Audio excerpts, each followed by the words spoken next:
We all want to be successful in our businesses, and so that means we need to do certain things. Or do we be successful and do certain things because we're successful? In other words, does being lead to doing, or does doing lead to being? Yes.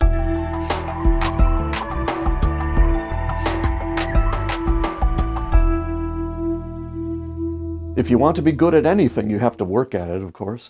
Anyone who just sits around sort of, waiting for inspiration to strike only gets very good at sitting around and waiting. Whether it's making a video or writing a sales page or... Humor. It is a difficult concept. It is not logical. We learn by doing. So that's where I heard that. Welcome to the Visible Authority, where automated paths of attraction make fear-based sales tactics optional. We learn anything by doing the thing we want to learn. You can study all you like, but unless you include practice, the only skill being built is neediness. You'll always need to get to a place where you are not yet. And that is not an attractive look on the path of attraction.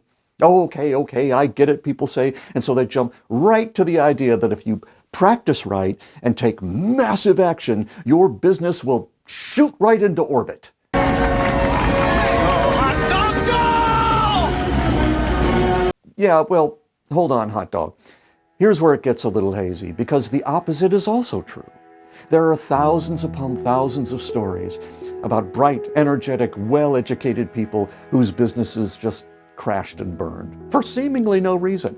They were in the right market at the right time, with the right product and the right pricing, and everyone liked them, and they did everything right. So what happened? Usually, not always, but usually, it's because they never really believed they would make it.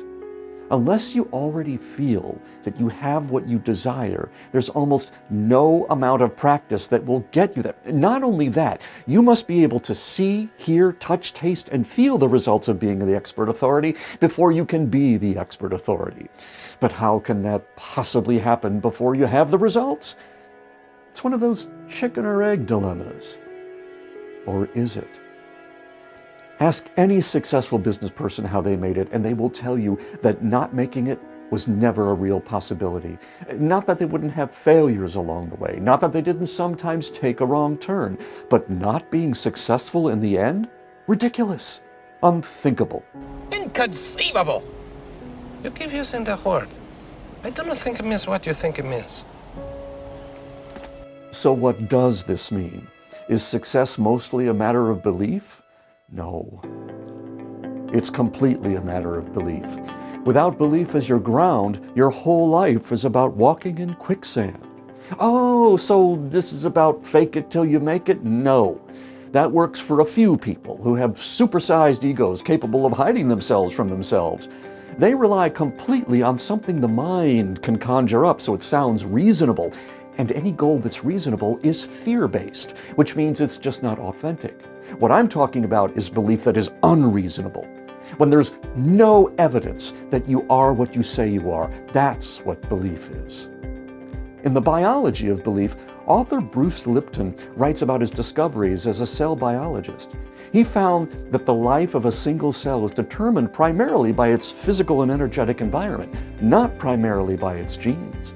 We each have about 50 trillion of these little guys inside us, and they respond to inputs the way a car responds to a steering wheel. Maybe Darwin was right. Maybe we do live in a world determined by genetics, but we also live in a world where genetics are determined by belief. We've all heard of the placebo effect. Many doctors consider the history of medicine to be the history of the placebo effect. But the implications of this are staggering. Quoting one Steve Cole, an epigeneticist at UCLA School of Medicine, a cell is a machine for turning experience into biology.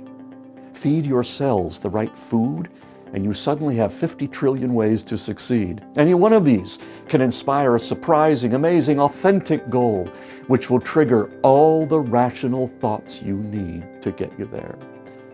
So what does all this boil down to? That you gotta believe. That you gotta believe is the most ridiculed, mocked, reviled, and discredited belief there is. And it's the only one that works.